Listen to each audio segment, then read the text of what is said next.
come over here and do your thing.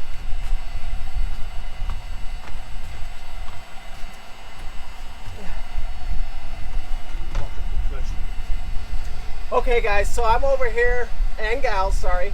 I'm over here on the Virginia Hawkeye with Bob. Not Bob Vila. Bob from the Virginia Hawkeye.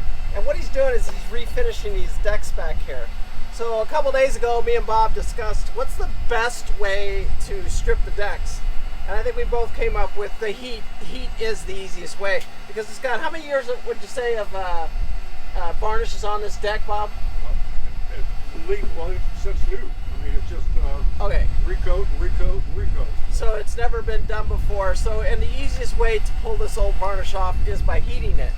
Now, I'll get up close with the camera here, but you can see like my heat gun is on right here. And I'll put a link to this. This is like a Wagner, but I'll put a link here on down below here so you guys can see what we're doing here. But this is just a standard heat gun right here. And you go over here. And all I want to do is, when I start to see the bubbles, so now I'm seeing the bubbles.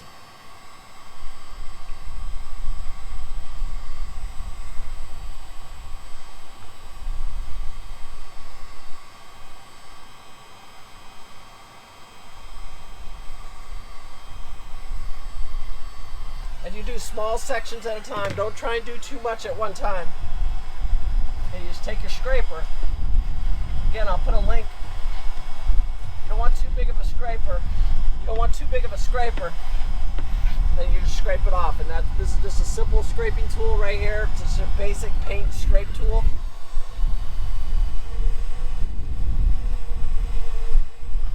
So right there, I see my bubbles.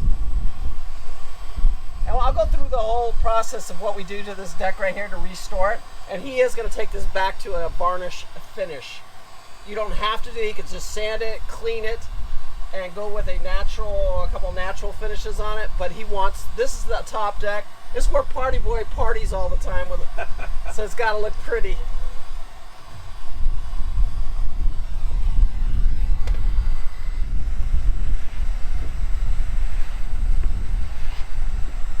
When I was over at the boatyard, this is the way the big boys, this is how the big boys do it. It's pretty much all heat. And then you'll still have to do a little sanding on this once we get done.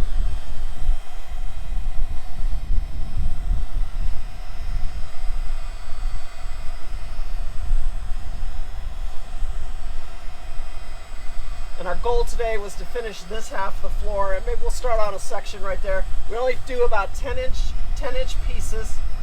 So about 10 inches.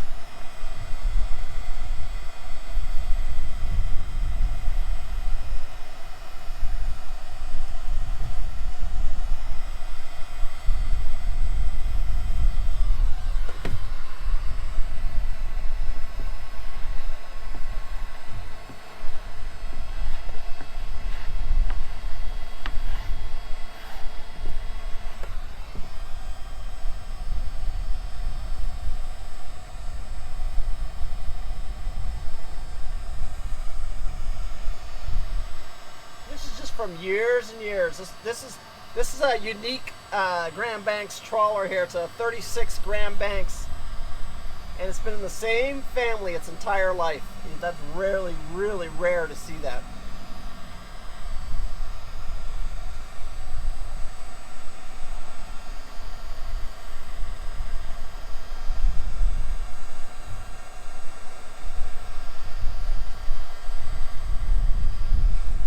Perfect day for this too. We got a nice little breeze going on, Bob. We do. Oh, you think it's important to let them know why it lifted? Yeah. Yeah, so like Bob said, the reason, so he said everything was fine on this deck. They put down like throw rugs up here. And once they put that throw rug on there, the moisture got onto there and it ate the finish away, right, Bob? It lifted it up. Yeah. So had they not done that, well, it's a good recommendation that people not put throw rugs on their decks. Varnish like that. Right. If you can try and avoid putting the throw rug over your decks, you'll be more successful.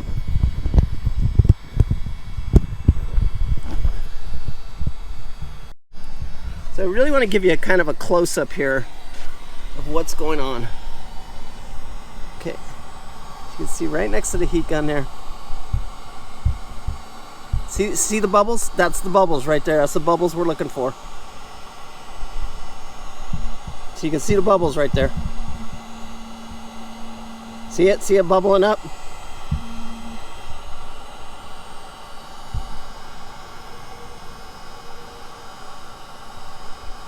You just run over your little section you're going to do. You set your heat gun away.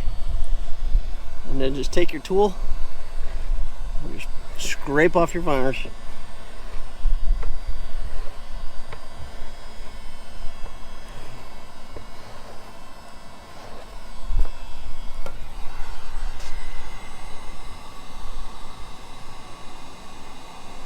You see it bubbling? See it bubbling? See it bubbling, bubbling? You're just bringing that heat gun right down and all those little bubbles forming. And that's just lifting the finish off of the wood. It's just melting it.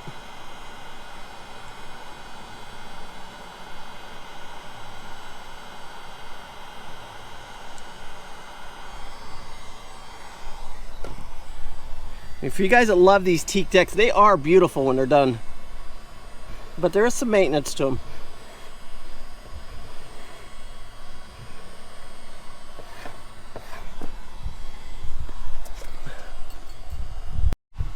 Okay, so you guys can see right here, this is a before shot. This is what the floors look like before Bob started on them. This is what the floors look like after we strip them with the heat. So you can see, and he still has a bunch of processes to do here. We'll sit here with Bob and he'll explain it to us. Hold on. Okay, so me and Bob, we've got this side done. Bob did most of the work. I did a little bit. But hey, a couple things before I end this video. We're going to talk a little bit here with Bob on how he's going to finish these decks off right here, because I know now they have to be sanded, right? First, I am going to sand them. That's historically what I would do. So. And you sand them first before you start the cleaning process, or the cleaning process? I would sand them first, and then start the cleaning process. And, okay, so then what I'll end up doing is I'll probably start off with 100 grit paper and put it on my DA. I know they recommend using a belt sander so that you can go with the grain, but I found that the DA works just as well. So I'll use a DA with 100 grit. I'll lightly sand it, because what I'm really trying to do, Paul, is get the caulking flat. Okay. Not so much sanding the wood, but getting the caulking flat. Okay. And then I'll come back with probably a 320 grit and finish the overall sanding process. And then you wash them and clean them before you... I'm going to put just standard teak cleaner and teak brightener. Okay. And allow that to dry. And then once it dries, I'll be prepared to begin my varnishing. And then you'll put a few more coats of top coat exterior varnish on these. And I did the same thing when I had my trawler.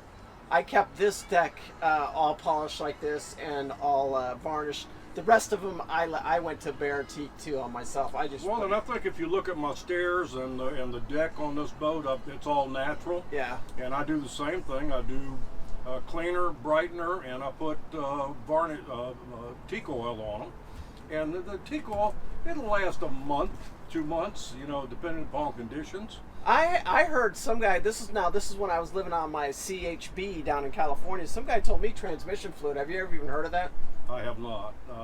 Yeah, hey, I want anybody that's done this teak stuff, like, what are our options? Does anybody know a better way than taking the heat gun to get this old varnish off here? Without blasting it or without making a bigger mess than what we're making now? Let us know. Leave a comment down below. I want to hear what you guys are doing for your teak work and stuff like that. And the Virginia Hawkeye here it's going through I would say it's a 10-year refit. Probably, yeah. I mean, we just had the top, all of the bimini and the isinglass done. I'm constantly working on teak. But I mean, I'd still do all of the maintenance on the engine. I've got a 120 Lehman in here. I've got a twin disc transmission, and I do all of the maintenance on those items. Right. But yeah, I mean, I've Well, the reason I say the 10-year thing is, I mean, you're pulling it out, just getting a bottom job here on the 10th. So we'll take you guys through the whole process of what, Bob had. He's already gone down to Nelson, right? Yeah, I've gone to Nelson, and they're pulling me out on the 10th. And, so I've got a couple of things to do to it. I've got a C valve that needs to be replaced, and I've got I haven't done the hull in 5 years, but I've had divers go down on the hull every season, and they told me that my bottom looks good, but it's getting close to where it needs to be repainted, and so we've just made the decision to go ahead and pull it out and repaint it this year. Yeah, because it's and then like doing this back deck right here, it's something you don't do this every year. No, once this is done, Paul, I'll be able to come in, just put a light sand on it every year, and about once a season, and I'll be able to put a light sand on it, and then go back and recoat it with another coat of varnish, and it'll be good for the next season. And that's why I'm saying this is like every 10-year type thing. You normally wouldn't strip something like this unless it just gets to where you've got too much varnish on it, right? So it's like year after year putting the varnish on there, and then you start getting these the gray spots in the wood right there. So he needs to get in there with the sander. He'll sand all that out before he literally puts his last coat of varnish on here. But we'll go through the whole process. I think this will be done before it goes out in the hard, or no? I'm hoping so, if the weather's permitting. Okay. And you need a few good days without rain, and I'll probably tape it off and do the process in smaller sections because I don't want to dirty up. Once I get the teak clean, I want to keep it clean through the whole process. Okay. Yeah, so, and then I'll take you through each, like when we go to wash the teak here, I'll take you through what we're doing to wash the teak, and then I'll take you through the process, of us sanding it and stuff like that. So I'll take you through the whole process of this deck, and it looks bad, but it's really not. It's probably like me and Bob could strip this whole deck if we work together as a team, one day to strip this whole deck. And he's been on it already 2 days, but that's him by himself. Today I've been over here helping him, and we did quite almost half. Well, I'm old. I can't do that anymore. Yeah, right. Yeah, I'm not as old, so I can do stay down there a little bit longer. But I think easily I could strip this whole deck. 2 people could strip this deck in about a day with the heat gun process. Now Bob has used strippers in the past. He said they're just messy and.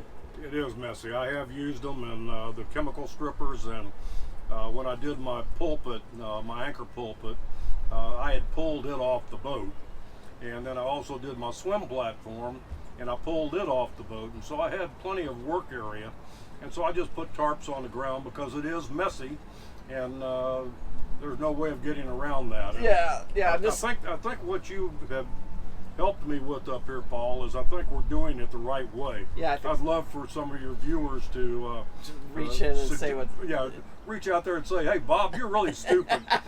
This is what I'd do. So. Don't worry, Bob. They call me stupid all the time.